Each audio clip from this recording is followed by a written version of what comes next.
तो करण देवी टीचिंग 2.6 में आप सभी का स्वागत है एवं वेलकम है। तो आज हमारा भाग 1 है। भाग 1 यानी बाल विकास एवं शिक्षा शास्त्र यानी पेडागोजी। तो इसके हमारे 30 क्वेश्चन आते हैं। तो हम लगाएंगे पूरे 30 के 30 क्वेश्चन। तो इस चैनल पर संपूर्ण पेडागोजी एवं सोशल साइंस और सभी प्रीवियस ईयर के पेपर चल रहे हैं, तो आप सभी जाकर चेकआउट कर सकते हो। और 6 to 8 की NCERT भी चल रही है, तो आप सभी जाकर चेकआउट कर लीजिए। और चलो आज के क्वेश्चन स्टार्ट करते हैं हम। तो पहला क्वेश्चन है हमारा क्या, बच्चे समय की एक विशिष्ट अवधि तक बहुत सरलता के साथ भाषा सीखते हैं क्योंकि उस अवधि में वे पर्यावरणीय प्रभावों के साथ प्रतिक्रिया करते हैं और इस अवधि को विकास की किस अवधि के रूप में जाना जाता है। आपने क्वेश्चन पढ़ लिया है कि बच्चे क्या क्या करते हैं। और जैसे कि बच्चे सरलता के साथ भाषा सीखते हैं कब, विशिष्ट अवधि में, और क्योंकि उस अवधि में पर्यावरणीय प्रभाव के साथ प्रतिक्रिया करते हैं, तो उस सब अवधि को क्या कहते हैं, किस रूप में जानते हैं। संवेदनशील, विशिष्ट, क्षेत्रीय, अप्रतिक्रियात्मक। तो देखो राइट आंसर है, उस अवधि को कहते हैं हम संवेदनशील। क्या, संवेदनशील अवधि कहते हैं ना, फर्स्ट। फिर है आगे। तो एक माँ ने देखा कि उसका एक जुड़वा दूसरे की तुलना में चलना सीखने में अधिक तेजी से प्रगति कर रहा है। सीखने में इस भिन्नता से विकास का कौन सा सिद्धांत जुड़ा है। तो व्यक्तियों में विकास से पैर तक होता है, या हर किसी में विकास चढ़ दर चढ़ आगे बढ़ता है, या अलग अलग व्यक्तियों में विकास अलग अलग गति से होता है, या हर किसी में विकास सामान्य में विशिष्ट की ओर बढ़ता है। तो देखो राइट आंसर हो जाएगा हमारा क्या, कि जो विकास है अलग अलग व्यक्तियों में अलग अलग गति से होता है, ना कि एक समान, है ना। तो हमारा तीसरा राइट आंसर हो जाएगा। फिर है आगे, निम्न में से विकास किस पर निर्भर है। निम्न में से विकास किस पर निर्भर है। तो दोस्तों ये सभी क्वेश्चन आ चुके हैं, वही पूछे जा रहे हैं, क्योंकि प्रीवियस ईयर के 2011 से 24 तक के संपूर्ण पेपर लगवाए जा रहे हैं इस चैनल पर। तो आप सभी जाकर चेकआउट कर सकते हो एवं चैनल को लाइक एवं सब्सक्राइब जरूर कर दीजिएगा। बेल आइकन को प्रेस एवं सभी को शेयर जरूर कर दीजिएगा। एक सब्सक्राइब करने से कुछ नहीं जाता है, एक लाइक, है ना। निम्न में से विकास किस पर निर्भर करता है। तो आनुवंशिक प्रवृत्तियों पर, या सामाजिक संस्कृत प्रथाओं पर, या भौतिक वातावरण, या केवल या भौतिक वातावरण। इनमें से किस पर निर्भर करता है विकास। तो हमारा विकास किस पर निर्भर करेगा, तो इन तीनों पर ही करता है। आनुवंशिक प्रवृत्तियाँ, सामाजिक सांस्कृतिक प्रथाएं और भौतिक वातावरण। यानी हमारा फोर्थ राइट हो जाएगा कि तीनों पर करता है ना। फिर है आगे, जीन पियाजे के संज्ञानात्मक विकास के सिद्धांत के अनुसार, जीन पियाजे के संज्ञानात्मक विकास के सिद्धांत के अनुसार अध्यापक को किस अवस्था में क्रमबद्धता से संबंधित प्रश्न हल करने के लिए देना चाहिए। सिद्धांत के अनुसार अध्यापक को किस अवस्था में क्रमबद्धता से संबंधित प्रश्न हल करने के लिए देना चाहिए। संवेदीगामक, पूर्व संक्रियात्मक, मूर्त संक्रियात्मक, औपचारिक संक्रियात्मक। तो यह संबंधित प्रश्न, क्रमबद्धता से संबंधित प्रश्न मूर्त संक्रियात्मक के देना चाहिए। किसके, मूर्त संक्रियात्मक के, यानी तीसरा जीन पियाजे के अनुसार राइट है ना। फिर है आगे, जीन पियाजे के सिद्धांत के अनुसार व्यक्ति आत्मसात्कार और समझन के माध्यम से किस स्थिति को प्राप्त करने का प्रयास करते हैं। संतुलन की, असंतुलन की, प्रत्यक्ष अवलोकन, अवबोधन या भ्रम। तो वो करते हैं प्रयास किसका, संतुलन का प्रयास करते हैं। तो हमारा राइट आंसर संतुलन हो जाएगा, है ना। तो आगे बढ़ते हैं, हमारा फर्स्ट राइट आंसर है। फिर है हमारा 6 वर्षीय लड़का मनीष दुनिया और दूसरों के अनुभवों को केवल अपने ही दृष्टिकोण से देखता है और दूसरों के दृष्टिकोण समझने में असफल रहता है, क्योंकि वो अपनी दृष्टिकोण से केवल देखता है। और यह किसका प्रतिनिधित्व करता है। तो वो देखते हैं संरक्षण का, या प्रतिवर्ती चिंतन का, या आत्मकेंद्रितता का, या वैज्ञानिक तर्कता का। तो यह किसका प्रतिनिधित्व करता है, तो यह करता है किसका, आत्मकेंद्रीयता का, है ना। तो दूसरा हमारा राइट आंसर है। फिर है लॉरेंस, क्या है, लॉरेंस कोहलबर्ग के नैतिक विकास के अनुसार एक व्यक्ति जो नैतिक विकास की कानून एवं व्यवस्था चरण में है उसका मत होगा, क्या होगा? कानूनों तथा नियमों का पालन अन्य व्यक्तियों को प्रसन्न रखने के लिए करना, या कानून तथा अधिकारियों की आज्ञा का पालन करना चाहिए जिससे सामाजिक प्रणाली सुगम बनी रहती है। तो देखो हमारा आंसर भी मिल गया क्वेश्चन का कि उसका मत क्या होगा। उसका मत होगा किसका? लॉरेंस कोहलबर्ग का। तो किसके अनुसार? विकास के अनुसार व्यक्ति जो नैतिक विकास की कानून एवं व्यवस्था के चरण में हो, तो कानून तथा अधिकारियों की आज्ञा का पालन करना चाहिए उस चरण में हो तो, और जिससे सामाजिक प्रणाली सुगम बनी रहती है ना। तो दूसरा राइट आंसर हमारा है इसका। फिर आगे बढ़ते हैं। तो लेव बाइगोत्सी के ने निम्न में से कौन सा सिद्धांत दिया? नैतिक विकास का संज्ञानात्मक सिद्धांत, व्यक्तित्व विकास का मनोविज्ञानीय सिद्धांत एवं संज्ञानात्मक विकास का सामाजिक सांस्कृतिक सिद्धांत, लगाव का विकासात्मक सिद्धांत। तो लेव बाइगोत्स्की ने जो सिद्धांत दिया है वो है संज्ञानात्मक विकास का सामाजिक और सांस्कृतिक सिद्धांत। तो तीसरा हमारा राइट आंसर हो जाएगा। फिर है आगे। एक विद्यार्थी दिए गए प्रश्न को हल करने में चुनौती महसूस कर रहा है। एक विद्यार्थी दिए गए प्रश्न को हल करने में चुनौती महसूस कर रहा है। लेव बाइगोत्स्की के अनुसार इस स्थिति में एक अध्यापिका को क्या करना चाहिए? विद्यार्थी को अनदेखा कर देना चाहिए, उसे अकेले संघर्ष से गलत है, नेगेटिव आ गया कि विद्यार्थी को अनदेखा, है ना। फिर है सीधे तौर पर सही जवाब बता देना चाहिए, भी गलत है। सवाल को हल ना कर पाने के लिए विद्यार्थी को दंडित, ये तो और गलत है। तो हमारा दूसरा ही बचा वही सही होगा कि विद्यार्थी को अगले कदम हेतु संकेत और इशारे देने चाहिए, है ना। तो हमारा इसके अनुसार दूसरा राइट आंसर हो जाएगा। फिर है हमारा आगे। एक प्रगतिशील कक्षा में विद्यार्थियों को किस ओर केंद्रित होना चाहिए? अपने सहपाठियों से प्रतिस्पर्धा की ओर, या जितना हो सके उतना कंठस्थीकरण करने हेतु, या मूर्त पुरस्कार जैसे ट्रॉफी जीतने की ओर, या सक्रिय भागीदारी द्वारा ज्ञान सर्जन की ओर। तो राइट आंसर हो जाएगा हमारा फोर्थ कि सक्रिय भागीदारी द्वारा ज्ञान सर्जन की ओर। फिर है हार्वर्ड गार्डनर द्वारा प्रतिपादित बहुबुद्धियों में निम्नलिखित में से कौन सी शामिल नहीं है? भाषाई बुद्धि, स्थानिक बुद्धि, भावनात्मक बुद्धि, संगीत बुद्धि। तो कौन सी शामिल नहीं है? भावनात्मक बुद्धि शामिल नहीं है। फिर है हमारा कथन। तो पहला है कथन क्या? राष्ट्रीय शिक्षा नीति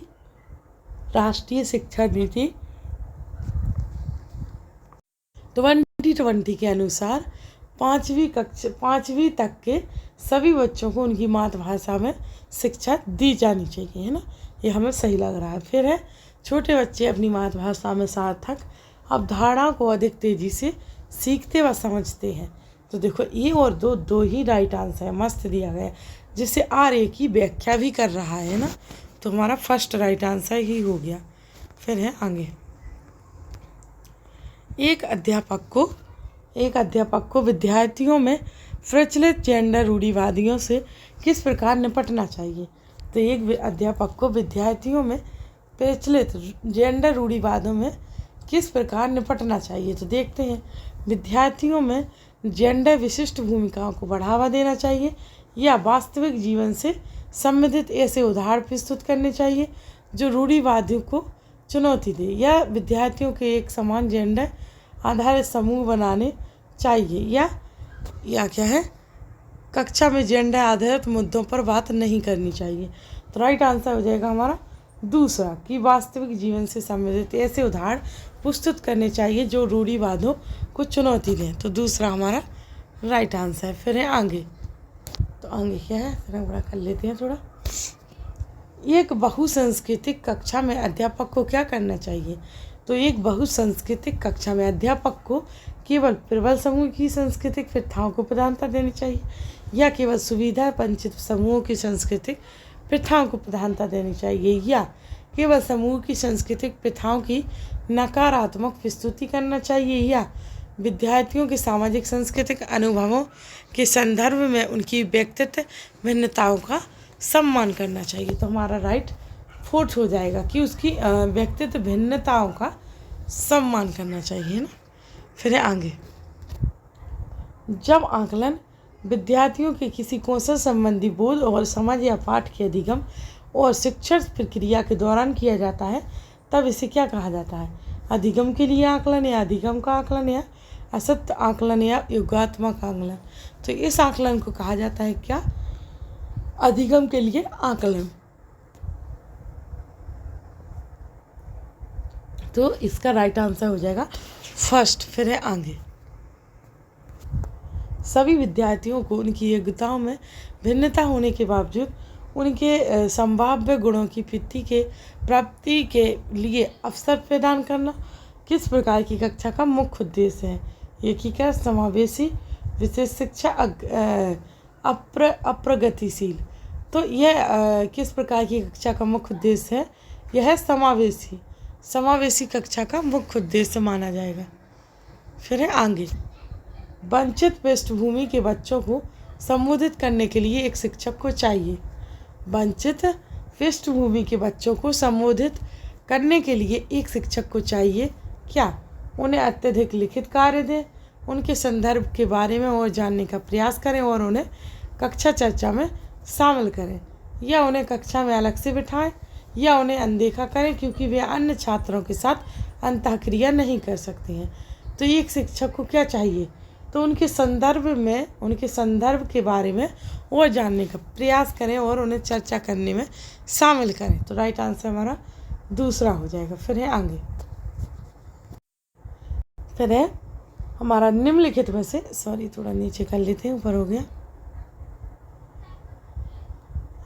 फिर है निम्नलिखित में से कौन सी अधिगम अशक्तता किसी व्यक्ति के संतुलन, शारीरिक निपुणता और हाथ आँख समंजस्य की क्षमता को प्रभावित करती है? तो पठन वैकल्य एवं गुणज वैकल्य, भाषा वैकल्य, गति संबंध वैकल्य। तो जो समंजस्य की क्षमता में प्रभावित करती है वो है गति संबंध। क्या है? गति संबंध वैकल्प। और मेरी आवाज़ थोड़ी सही नहीं आ रही है दोस्तों, क्योंकि थोड़ा शायद ही जुकाम सा था, इसलिए वो थोड़ी पता नहीं गला दुख रहा था, तो उस पर ध्यान मत देना। अपने मतलब क्वेश्चन पे ध्यान जरूर देना, है ना, वो इम्पोर्टेंट है। स्वलीनता ऑटिज्म से जूझते हुए विद्यार्थियों में पहचान हेतु किन विशिष्ट गुणों होने की संभावना रहती है? या संप्रेषण में कठिनाई, या सभी के साथ अंतःक्रिया करने की इच्छा, या बुद्धि लब्धि का बहुत कम स्तर, या उच्च स्तरीय सामाजिक कौशल। तो राइट आंसर हो जाएगा कि विशिष्ट गुणों होने की संभावना रहती है संप्रेषण में कठिनाई। क्या? संप्रेषण में कठिनाई। तो फर्स्ट राइट आंसर हो जाएगा हमारा। फिर है आगे, तो निम्नलिखित में से कौन सी सृजनात्मक विद्यार्थी की पहचान विशेषता नहीं है? कौन सी सृजनात्मक विद्यार्थी की पहचान विशेषता नहीं है?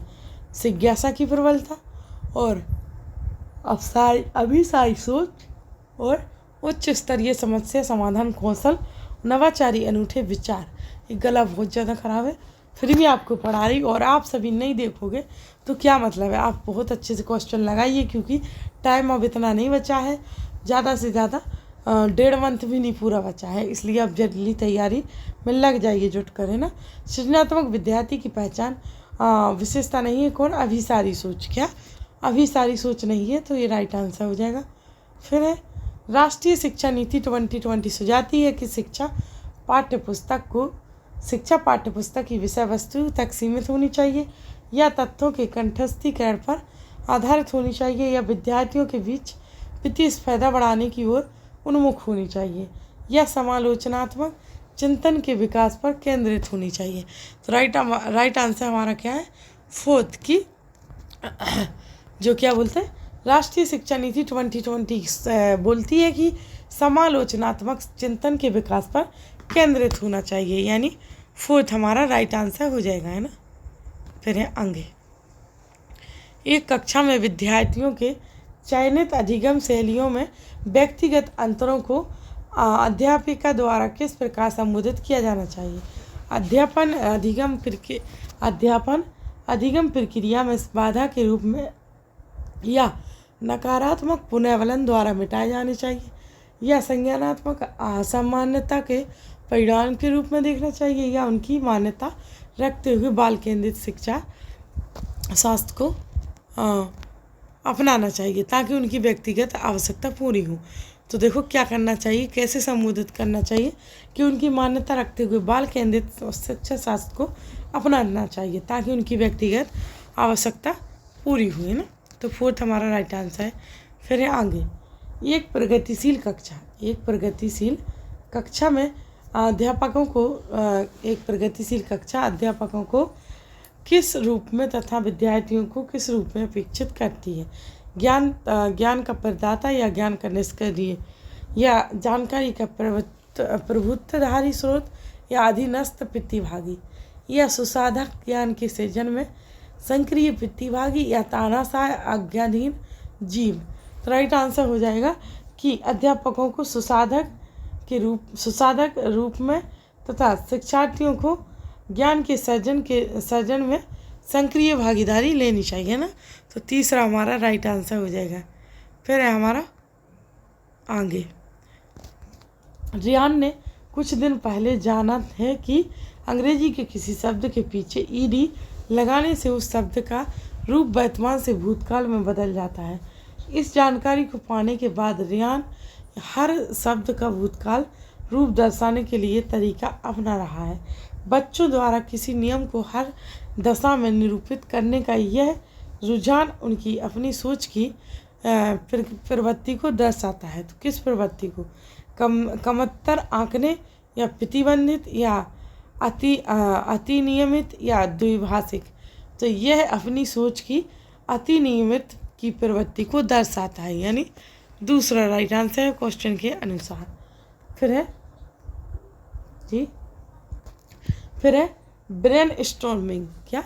ब्रेन स्टॉर्मिंग यानी विचाराभ्यास को एक तकनीक के रूप में बच्चों में क्यों विकसित करने के लिए उपयोग किया जाता है? तो अभिसारी सोच विकसित करने के लिए, प्रक्रियात्मक स्थिरता के लिए, अभिसारी सोच के लिए, अपसारी या अनुक्रिया। तो राइट आंसर हो जाएगा अपसारी सोच विकसित करने के लिए उपयोग किया जाता है ना, ब्रेन विचारधारा बेस। फिर है आगे कि रचनावादी कक्षा में एक शिक्षक की सबसे महत्वपूर्ण भूमिका क्या है? सभी बच्चों को मानक निर्देश देना गलत है क्योंकि उसने मानक ही बोल दिया पहले। फिर है सभी बच्चों को समान गति से आगे बढ़ाने की अपेक्षा नहीं कर सकते उनसे। फिर है बच्चों की विविध आवश्यकताओं के प्रति उदासीन करना नहीं। हमारा राइट आंसर दूसरा है कि सुनिश्चित करना कि प्रत्येक बच्चा अपनी क्षमता को सर्वोत्तम रूप से प्रकट करे, है ना। तो दूसरा हमारा राइट आंसर हो जाएगा। फिर आगे, निम्नलिखित में से कौन सा समस्या समाधान की प्रवृत्ति का पहला चरण है? निम्नलिखित में से कौन सा समस्या समाधान की पद्धति का पहला चरण है? तो समस्या को परिभाषित करना, या समस्या की पहचान, या प्रासंगिक जानकारी की खोज, या परिकल्पना का निरूपण। तो समस्या समाधान की पद्धति का पहला चरण है समस्या की पहचान। क्या हो जाएगा? समस्या की पहचान हो जाएगा। फिर है आगे, प्राथमिक विद्यालय में छात्रों को प्रेरित करने के लिए शिक्षक को क्या रणनीति अपनानी चाहिए? तो व्यक्तिगत छात्रों के बीच अंकों के लिए प्रतिस्पर्धा को प्रोत्साहित करना, या प्रत्येक गतिविधि के लिए कारकों के रूप में प्रोत्साहन करना, पुरस्कार, दंड उपयोग, ये नहीं, ये गलत है हमारा। फिर मानक लक्ष्य, इधर गलत हो गया, आगे बढ़ने की ज़रूरत है, फोर्थ ही हमारा राइट होगा जब वो गलत निकले। तो बच्चों को उनकी रुचि के अनुसार लक्ष्य निर्धारित करने में सहायता करें और उसी दिशा में कार्य करने को समर्थन करें। बच्चों के द्वारा ही उनका लक्ष्य निर्धारित किया जा सकता है, निर्धारित।